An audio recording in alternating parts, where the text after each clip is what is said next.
Bismillahirrahmanirrahim. Alhamdulillahi rabbil alamin. Wa bihi nasta'in. Allahumma salli ala sayyidina Muhammadin nabiyil ummi wa ala alihi wa sahbihi wa sallim. Rabbi shrah li sadri wa yassir li amri wahlul 'uqdatam min lisani yafqahu qawli. Wala hawla wala quwwata illa billahil aliyyil azim. Ilahi anta maksudi wa ridhaka matlubi. A'tini mahabbataka wa ma'rifataka. Assalamualaikum warahmatullahi wabarakatuh. Alhamdulillah wa syukrulillah. Wassalatu wassalamu ala rasulillah, amma ba'du. Pertama sekali kita bersyukur kehadirat Allah Subhanahu wa taala yang telah melimpahkan dan mengurniakan kepada kita nikmat-nikmat yang sangat banyak zahir dan batin. Mudah-mudahan segala nikmat-nikmat itu sentiasa dikurniakan kepada kita dan menjadikan kita orang-orang yang mensyukuri nikmat. Mudah-mudahan dengan berkat syukur itu Allah Subhanahu wa taala bukan saja mengekalkan nikmat yang sedia ada, tetapi ditambah lagi dengan nikmat-nikmat yang lain. Dan insya-Allah pada malam ini akan diteruskan lagi pengajian kitab Al-Hikam karya Syekh Ahmad ibn Athaillah Al-Iskandari radhiyallahu anhu. Kalam hikmat yang ingin dijelaskan pada malam ini ialah kalam hikmat yang ke-236,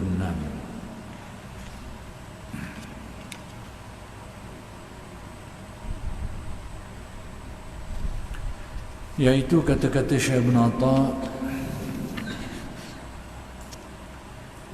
ma tajidul qulubu minal humumi wal ahzani فلأجل ما منعت من وجود العيان.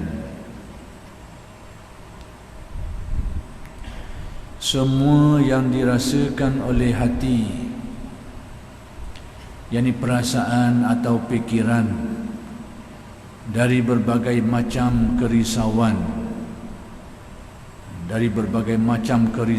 itu, maka semata-mata kerana masih tertahan, yakni belum dapat melihat, yakni musyahadah kepada Tuhan Allah Subhanahu wa taala.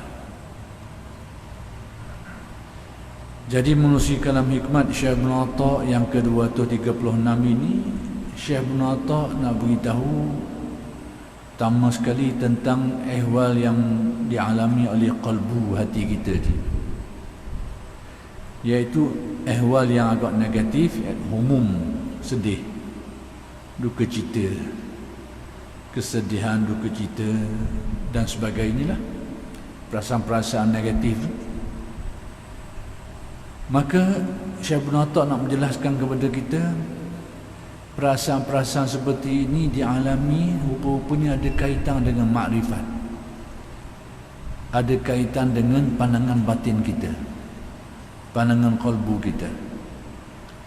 Jadi kata Syekh Ibn Atha,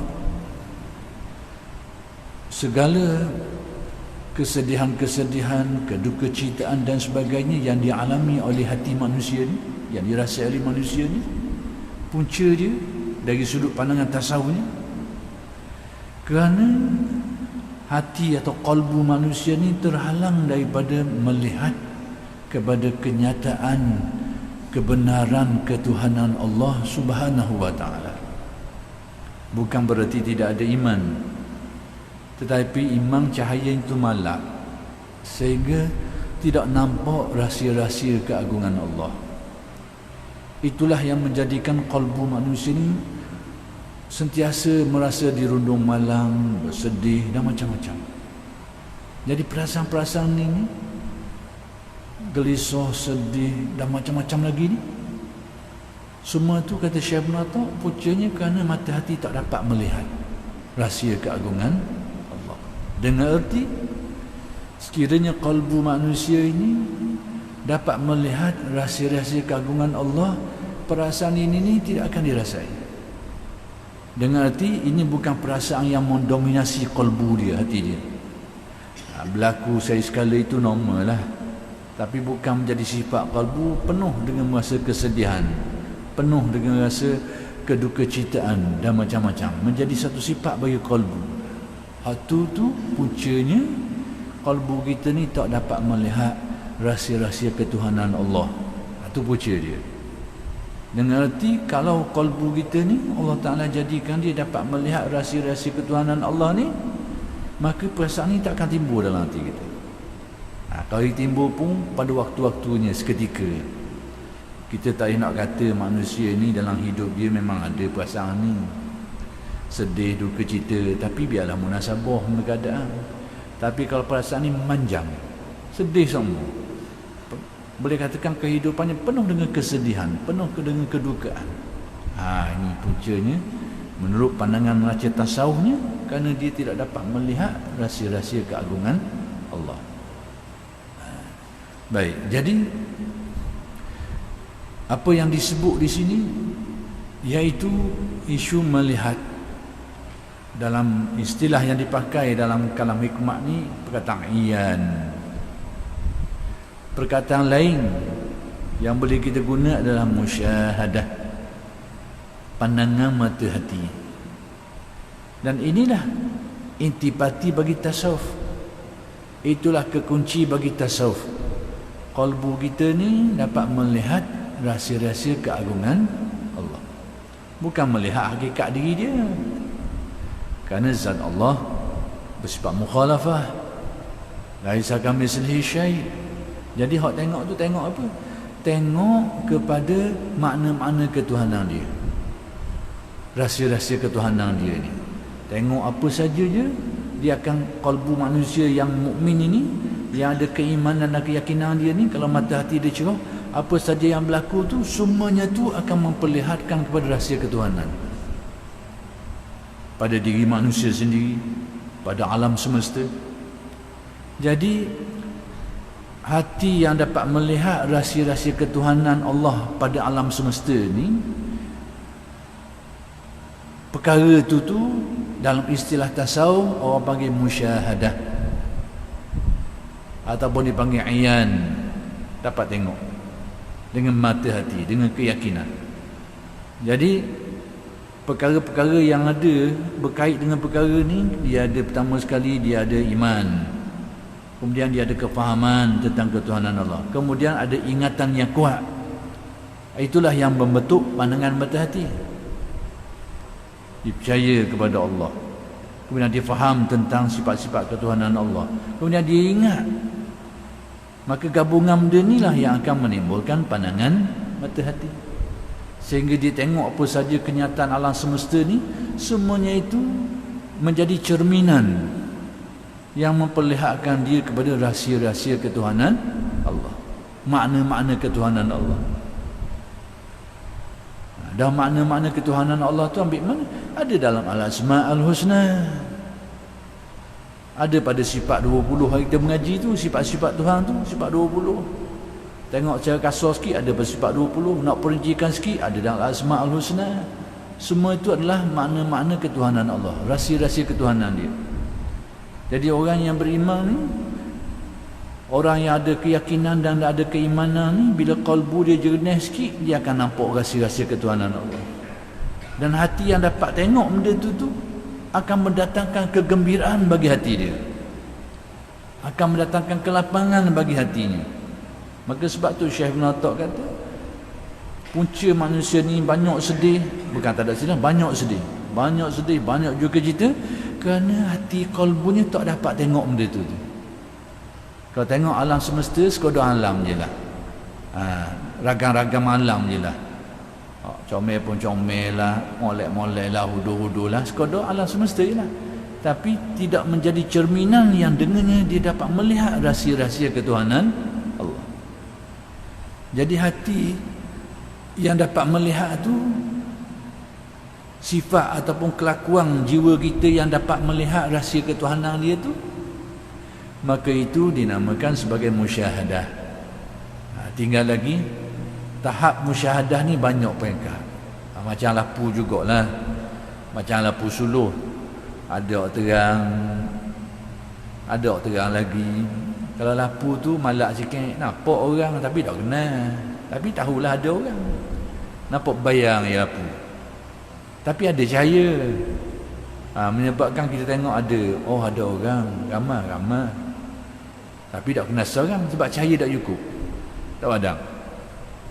Terang sikit lagi, orang nampak macam orang Melayu campur dengan orang India sikit, Cina sikit, macam orang tu orang tak kenal lagi. Bila terang sikit, nampak pesengan macam orang Melayu ni, atau orang India ke, orang Cina ke, Mak Saleh ke, macam sikit, tapi tu orang tak kenal lagi. Bila terang sikit lagi, baru kenal tu orang dia. Sama juga pandangan qalbu kita begitu juga. Bahawa tahapan dia melihat kenyataan rahsia ketuhanan tu berbeza-beza menurut terang ke tak terang cahaya qalbu dia tu. Maka yang terang mendalamlah makrifatnya, maka yang tohah sikit kurang dalam sikit makrifat dia. Baik, jadi proses qalbu kita melihat rahsia-rahsia ketuhanan Allah ni orang panggil musyahadah. Apa yang dia lihat tu orang panggil tajalli. Tajalli dengan erti Allah Ta'ala menjadikan alam ini sebagai cerminan untuk dia memperlihatkan kepada kita, sehingga kita boleh memahami rahsia-rahsia ketuhanan dia tu. Jadi dari segi Tuhan yang memperlihatkan kepada kita ni tanda-tanda makhluk ni sebagai alamat, sebagai tanda, sebagai kenyataan tempat nyata rahsia-rahsia ketuhanan dia, maka proses tu orang panggil tajalli. Tapi perkataan inilah yang seringkali disalah faham atau ditafsir cara salah, sehingga membawa makna kepada Tuhan tu menjelma. Tak ada jenis jelma-jelma ni, bukan akidah Islam gitu tu. Kalau ada yang faham macam tu itu bukan akidah Islam. Itu akidah-akidah tak kira lah batiniyah ke, ataupun nak taklah nama apa-apa taklah, tapi itu bukan akidah Islam. Jadi tajalli ni bukan dengan makna jelma, dengan mana Allah Ta'ala memperlihatkan. Dah ambil mana? Ambil daripada ayat Al-Quran juga. Antaranya kalau kita nak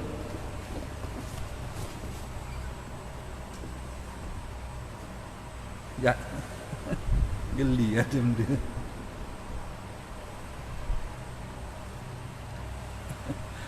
Ada binatang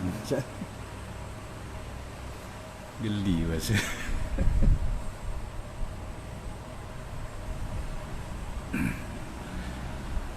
Macam kabur itu. Jadi kita geli sikit. Jadi sekarang ni jadi masalah, dari mana istilah ni diambil juga daripada Al-Quran. Baik, antaranya daripada firman Allah Subhanahu wa taala, falamma tajalla rabbuhu lil jabal, apabila Allah Ta'ala memperlihatkan, tajalla ni memperlihatkan tentang rahsia-rahsia ketuhanannya kepada bukit. Jadi Nabi Musa nampak. Jadi oleh kerana tajalli Allah Ta'ala memperlihatkan tajallinya sangat kuat dan terang dan nyata, menyebabkan Nabi Musa tak tertanggung. Lalu apa yang berlaku pada Nabi Musa? Tidak tertanggung melihat tajalli Allah, dia jatuh pesang. Jatuh pesang. Kenapa? Kerana melihat keagungan dia sangat. Kerana tajalli itu sangat terang, sehingga kalbu dia tu melihat rahsia keagungan Allah, tidak tertahan sehingga jatuh pesang. Ulama khilaf, apa yang dilihat itu sebenarnya apa benda? Apakah yang dilihat itu memang kenyataan sungguh, gunung kanan tu hancur sungguh? Setengahnya kata memang begitu, gunung kanan tu memang hancur. Setengahnya pula menyatakan bahawa itu hanya pada pandangan Nabi Musa saja. Itu khilaf antara ulama lah. Baik. Dah dalil lain lagi, banyak juga dalil-dalil lain lagi yang disebut dalam ayat lain. Antaranya ayat yang kita biasa dengar, sanurihim ayatina fil afaq wa fi anfusihim hatta yatabayyana lahum annahu al-haq. Sanurihim ni kami akan perlihatkan.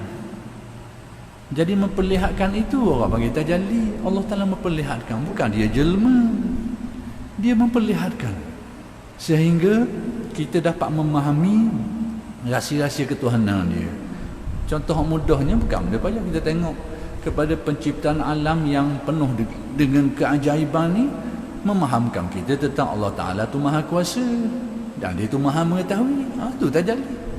Cuma bila benda tu datang ke akal kefahaman kita, itu orang panggil makrifat usuluddin. Tapi sekiranya benda tu datang melalui pandangan ingatan kalbu kita, itu orang panggil tasawuf. Tu je. Bukan jadi jalla tu baik jelma gitu gini, manusia jadi Tuhan, Tuhan jadi manusia. Itu bukan akidah Islam. Jadi istilah tajalli ni memperlihatkan. Kalau Al-Quran, balik pada ayat tadi, sanurihim ayatina, aku akan perlihatkan kepada mereka tanda-tanda kepada ketuhanan kami. Fil afaq, pada alam semesta ni, wa fi anfusihim, dan juga pada diri mereka sendiri. Pada diri mereka sendiri. Semua ni menjadi cerminan. Kalau orang yang ada pandangan mata hati, maka dia melihat kepada alam semesta, dia melihat kepada dirinya sendiri, lalu itu akan mencerminkan kepada makna-makna ketuhanan Allah.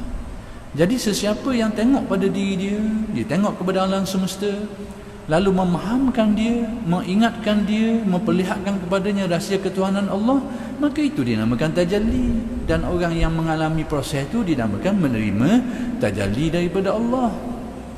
Cuma tinggal lagi tahapan tajalli itu beza-beza. Macam saya kata tadi lah, ada lampu terang, ada terang sikit, ada terang lagi. Jadi bermacam-macam ragam. Jadi berbeza-beza keadaan lah.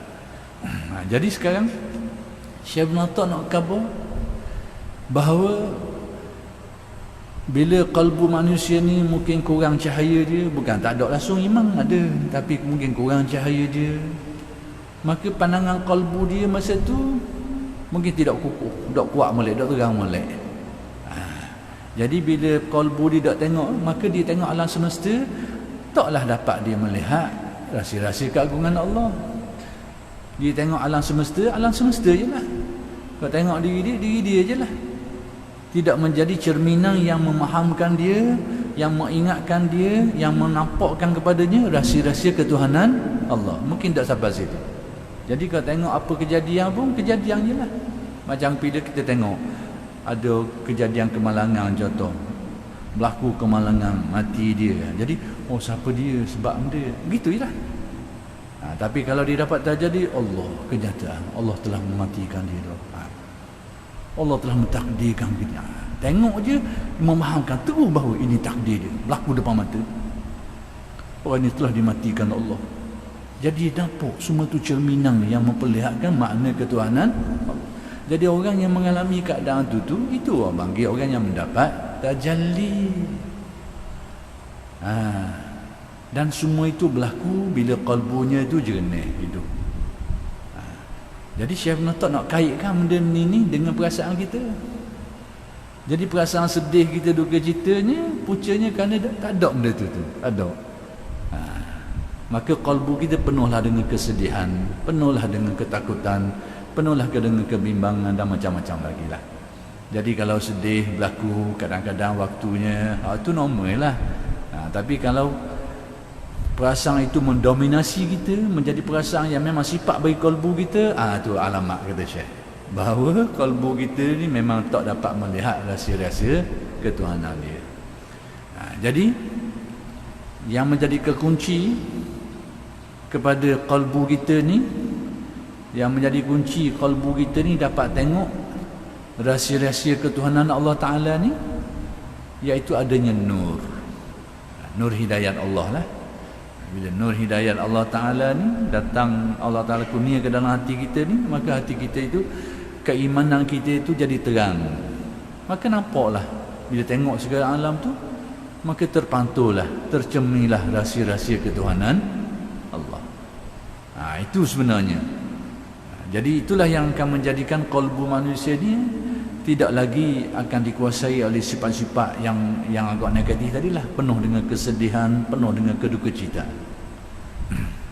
Maka sebab itulah golongan aulia ni, nak tahu golongan aulia, antara ciri-cirinya tu iaitu orang yang tak ada perasaan tadi. Bukan maksud tak ada langsung. Perasaan tadi tu bukanlah perasaan yang menjadi sifat bagi kalbu dia. Tidakkah kita dengar dalam Al-Quran? Ini kalau kita nak dengar, ambil mana ni? Tengok dalam Al-Quran. Bagaimana Allah Ta'ala mensifatkan tentang wali. Ala inna awliya Allahi la khawfun alaihim wala hum yahzanun. Ketahuilah bahawa para wali ni la khawfun alaihim wala hum yahzanun. Mereka ni tidak dirundung dengan ketakutan dan tidak juga dengan kesedihan. Dia hati kalbu dia tu tak ada terisi dalamnya tu menjadi sifat bagi kalbu dia penuh ketakutan dan penuh dengan kesedihan, penuh dengan kebimbangan, penuh dengan kedukecitaan. Dah hati dia tenteram dengan keyakinan kepada Allah. Sebab apa gitu tu? Sebab apa yang jadi gitu kalbu aulia, jiwa para wali dia jadi tidak ada perasaan-perasaan ketakutan dan kesedihan tu. Kerana kalbunya tu dapat melihat rahsia-rahsia ketuhanan Allah. Maksudnya apabila hati manusia dapat melihat rahsia ketuhanan Allah, perasaan-perasaan kesedihan, ketakutan dan sebagainya, kebimbangan tu dia akan menjadi kurang atau menghilang. Kalau dia wali sungguh, maka perasaan-perasaan tu akan terkikih daripada dalam kalbu dia.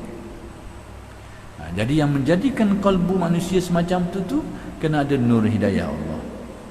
Itu para aulia. Jadi orang tidak bersedih dan tidak berduka cita. Jadi kalau ada berlaku keadaan sedih sekali duka cita, itu normal lah. Tapi bukan menjadi sifat bagi kalbu dia.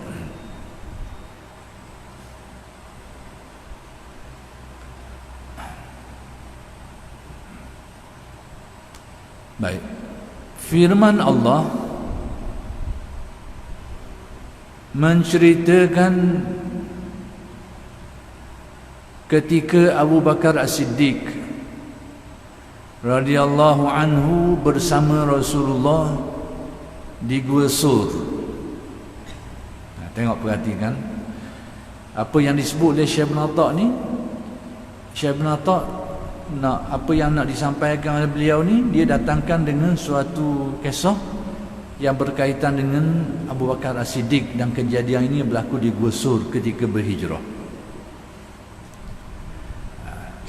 Ketika Abu Bakar As-Siddiq radhiyallahu anhu bersama Rasulullah di Gua Sur, di mana Abu Bakar risau, bimbang.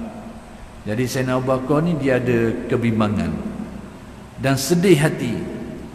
Padahal kebimbangan dia itu kebimbangan yang baik, bukan kebimbangan yang tidak baik. Apa yang dibimbangi oleh Sayyidina Abu Bakar masa itu? Apa yang dia bimbang? Dia bimbang kalau orang Quraisy dapat jumpa, lalu dia dan Nabi kena bunuh, maka tauhid, ajaran tauhid itu mati. Agama Allah Ta'ala ni yang diturunkan kepada Nabi Muhammad tidak berkembang lagi. Sebab apa? Nabinya sudah mati. Jadi apa yang Sayyidina Abu Bakar bimbang tu sebenarnya molek. Ia tak bimbang dia yang mati. Ia bimbang kalau Nabi meninggal, maka Nabi yang menerima wahyu, yang menjadi Rasul, yang menyampaikan dakwah, menyampaikan agama kepada orang ramai ni, habis dah, mati dah. Lalu terpadamlah agama, maka tidak berkembang lagi lah. Jadi hak yang dia bimbang tu molek, tapi apa-apa pun tetap nama kebimbangan. Molek tak molek cerita lain, tapi bimbang tu tetap ada. Baik. Lalu langsung oleh Rasulullah diingatkan. Lalu bagaimana Rasulullah mengingatkan dia? Rasulullah membetulkan keadaan dia. Dalam keadaan Sayyidina Abu Bakar ni merasa sedih dan bimbang ni, cara Rasulullah menenteramkan Sayyidina Abu Bakar ni dengan cara memakrifatkan kalbu dia, mengingatkan kalbunya kepada makrifat. Lalu bagaimana? La tahzan. Pertama sekali dia kata jangan sedih Sayyidina Abu Bakar. Sebab apa? Innallaha ma'ana. Ni hakikat makrifatnya. Kamu jangan sedih, hendaklah kamu sedari bahawa Allah tu bersama dengan kita. Maksudnya kita ni tak terlepas daripada dia. Jadi hati yang ingat, hati yang merasa, hati yang melihat, hati yang memahami dan melihat kenyataan innallaha ma'ana, itulah yang dikatakan musyahadah, tengok, sehingga mendatangkan ketenteraman. Jadi pada waktu itu mungkin Sayyidina Umar dia terlupa sekejap. Maka Nabi menyedarkan, innallaha ma'ana, sesungguhnya Allah tu bersama dengan kita. Bersama dengan kita. Jadi bersama dengan kita ni dengan makna yang sahih lah, dengan makna yang muafakat dengan akidah Ahlussunnah wal Jamaah lah. Jangan faham ikut gaya Salafi Wahabi. Kalau faham ikut gaya Salafi Wahabi, hak dia arah nusa, hak dengan kita se, hak mana se nak pakai tak tahu. Itu. Ini bukan Ahlussunnah, bukan faham macam tu.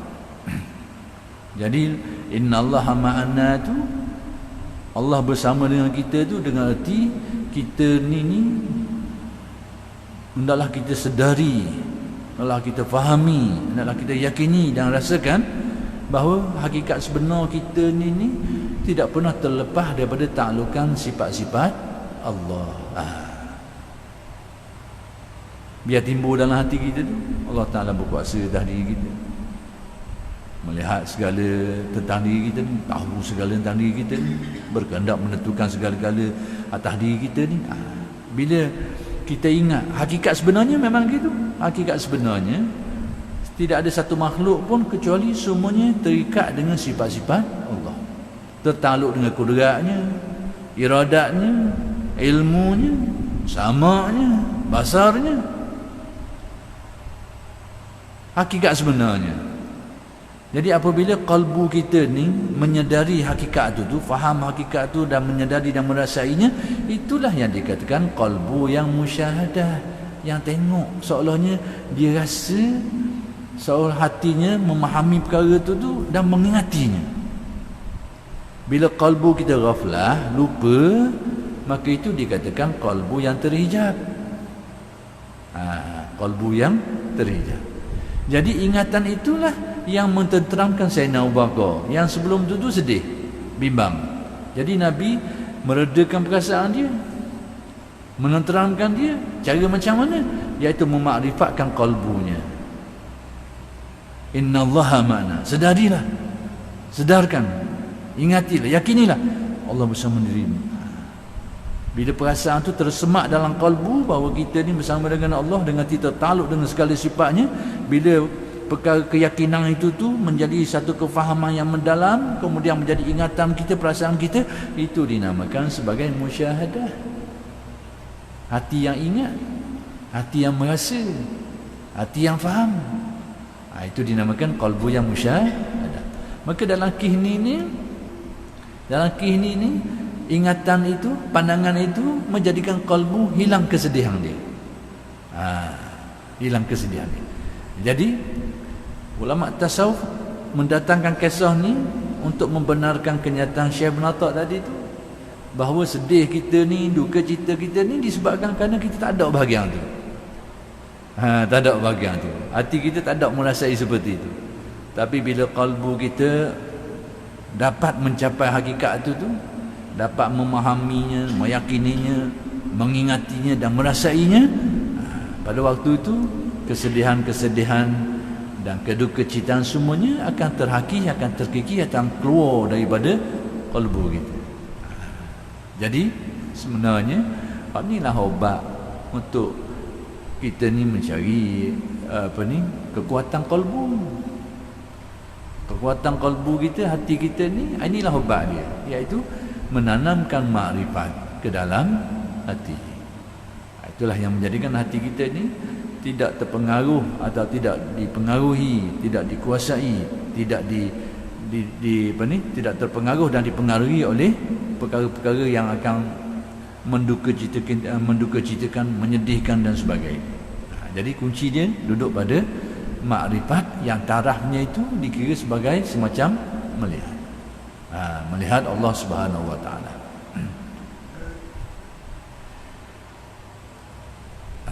Baik,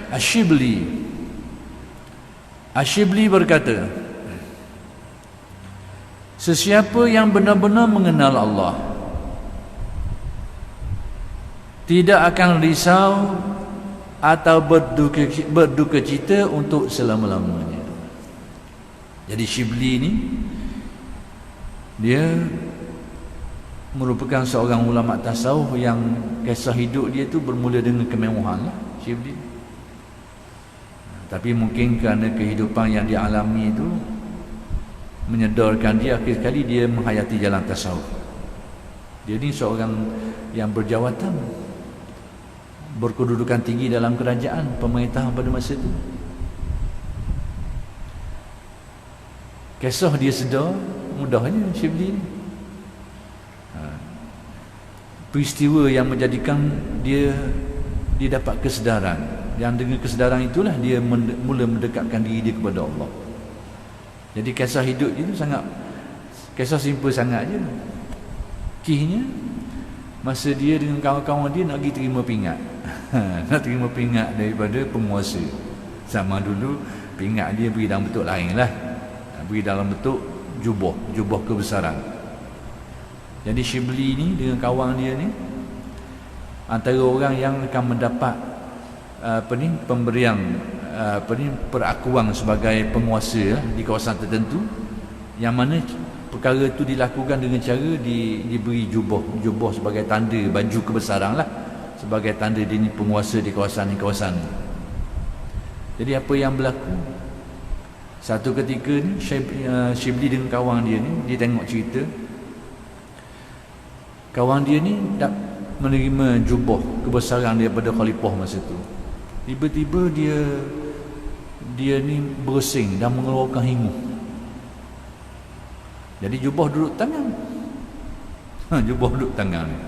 Jadi bila bersin keluar hingu, secara automatik lah jubah duduk tangan, kain duduk tangan dia buat setar hidung dia. Buat setar hidung. Jadi seolah-olahnya dia gunakan jubah tu nak kesak inguh dia lah. Padahal kita tahulah benda-benda berlaku lepas tu secara automatik, mana-mana tangan kita ada tu kita akan gunalah untuk sapu inguh kita tu. Tapi pandangan manusia ni macam-macam lah. Terutamanya dalam suasana macam ni, dalam hal-hal yang melibatkan kuasa dan sebagainya, pandangan orang ni jangan tengok saja macam-macam orang tengok kita. Sebab tu dunia ni semakin glamour, semakin banyak mata-mata hok cerlong. Ni berlaku zaman Syibli, zaman dulu ke zaman sekarang. Jadi bila berlaku macam tu ada orang tengok perbuatan tu. Jadi bila ada orang tengok, orang tu laporan ke khalifah. Dia kata Syibli ni tidak menghargai pemberianmu. Sebab apa? Jubah memberi tu you aksak inguh.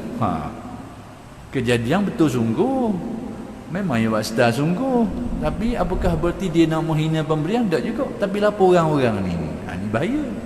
Lapor orang cerita tak salah. Ulasan tu bahaya.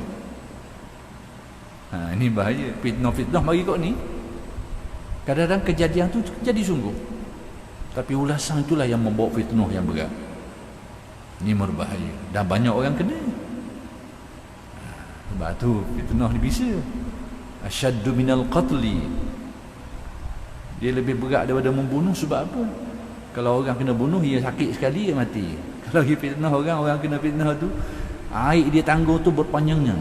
Kadang-kadang berbulan-bulan, kadang bertahun-tahun. Dah orang percaya? Orang percaya. Ini. Dan benda ni berlaku tak kira tepat. Dia kalangan alim ulama pun berlaku. Dia kalangan orang yang berkuasa pun berlaku. Ini lumrah berlaku. Jadi, dan tidak terkecuali lah di kalangan orang alim ni berlaku juga benda-benda macam ni. Itu dunia dia dah. Jadi bila dilapor kepada sultan, dia buat laporan kepada sultan, ni dia tidak menghargai pemberianmu, dia baksa inguh dia. Sultan mana dak marah, bukan khalifah mana dak marah bila kata gitu. Padahal kawan tu kita fahamlah, bila bersin ni automatik lah dia tersetar gitu tu. Dia tidak menghargai pemberian, khalifah marah, tarik balik. Hak beri dah tu tarik balik semula, jawatan tu dia tarik balik. Syibli berfikir, tengok, dia kata tengok, sebab yang simple gitu je, diberi orang yang dapat kelebihan, kebesaran, tiba-tiba setemuta ditarik balik sekejap je. Dia pun memikir panjang, kalau kita macam mana ni, kita kena kita ataupun dia kait cuma Syibli ni, dia mikir dia dengan Allah Ta'ala. Macam mana kalau kita ni manusia ni, Allah Ta'ala beri macam-macam, kita guna cara salah. Kalau khalifah pun marah, maka macam mana kita ni kalau guna banyak kesalahan, banyak pemberian Allah Ta'ala ni, kita guna pada benda yang salah, cara yang salah, sudah tentu tidak disukai, dimukai oleh Allah. Itu yang menjadi cetusan awal Syibli berfikir, dan akhir sekali dia menghayati tasawuf, dia tempuh jalan tasawuf, dan guru yang ada pada zaman dia itu adalah Al-Imam Junaid Al-Baghdadi radhiyallahu anhu. Baik, apa kata Syibli?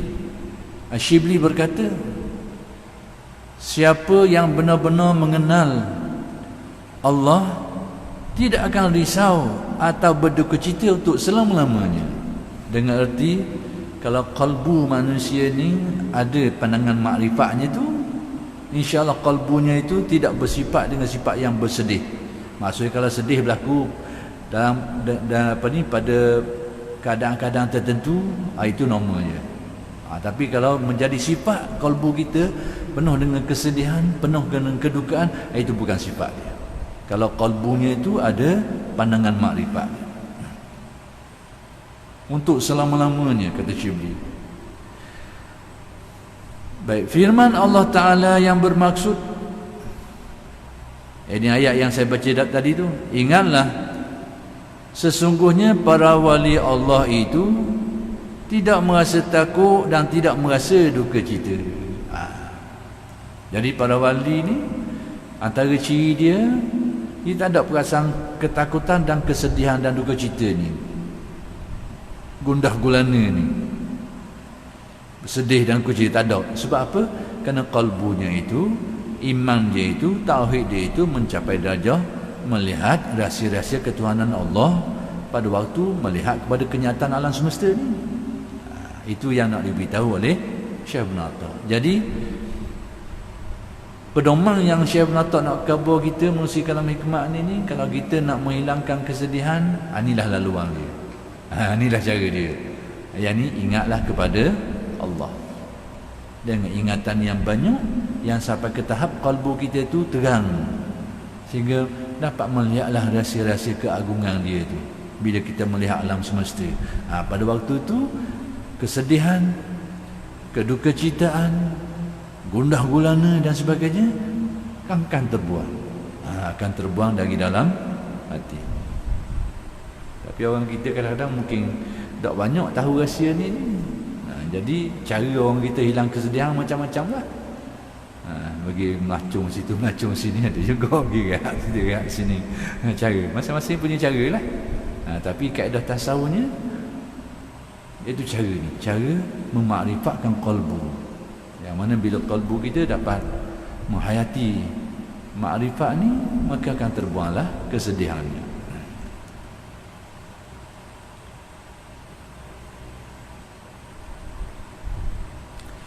Dan sabda Nabi sallallahu alaihi wasallam kepada Abu Bakar As-Siddiq ketika di Gua Sur, yang bermaksud, bagaimanakah hai Abu Bakar terhadap dua orang yang ditinggal oleh Allah, yang disertai atau dilindungi oleh Allah? Bagaimana maksudnya? Kalau Allah Ta'ala jagamu, Allah Ta'ala jaga diri kita, lindungi kita, maka macam mana perasaan kita? Kalau kita ni tengah takut-takut, polis mari ring, rasa aman dah.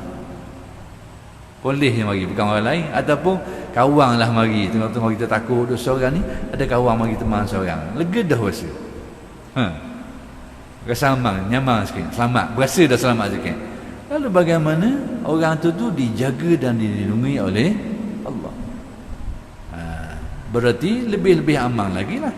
Lebih-lebih aman, lebih-lebih tenteram lagi jiwanya. Cuma tinggal lagi kita tak ada makrifat tu.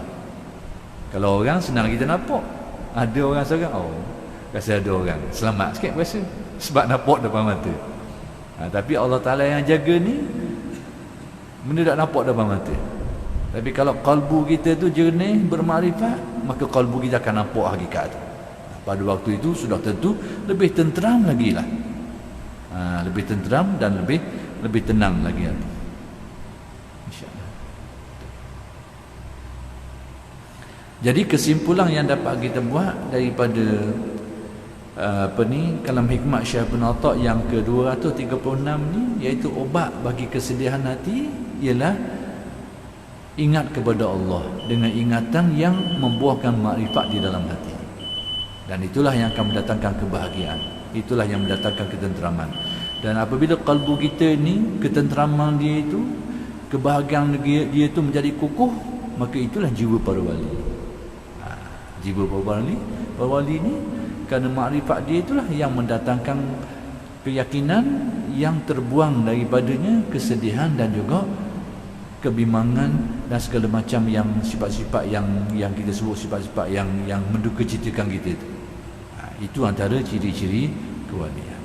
Jadi oleh kerana sudah masuknya waktu, insya-Allah kita berhenti setakat ini dulu, dan insya-Allah akan bersambung kuliah pada minggu-minggu yang akan datang. Aku qauli hadza wa astaghfirullahalazim li wa lakum. Assalamualaikum warahmatullahi wabarakatuh.